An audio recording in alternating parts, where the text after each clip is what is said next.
Herkese salamlar. Bugün danışmaq istədiyim mövzu ilk dəfə bir video çəkirəm.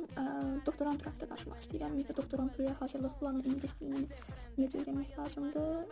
Bugünkü danışacağım mövzu listeniklər üzərindədir. Birinci ilin strukturunda listeniklər 2 dənə listenik olur və hər birində 5 suallıq variantlı suallar olur, A, B, C, D variantı.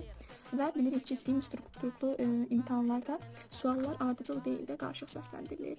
Ona görə də biz listening edərkən bəzi nüanslara fikir verməliyik. Məsələn, bir sayt deyim, British Consul'un saytıdır ki, burada səviyyəmizə uyğun testlər tapmaq olar, həmçinin listeninglər etmək olar. Mən B2 səviyyəli bir listening açmışam. Burada İlk tövsiyəm belə bir şey deyim ki, listenikləri etməzdən əvvəl suallarla tanış olmaq sizin üçün avantajdır və əlavə olaraq da listening səviyyəsi dinləmə bacarığı nisbətən yuxarı olan şəxslər listenikləri birinci dinləmədə sadəcə qulaq asmaqlarını məsləhət bilirəm.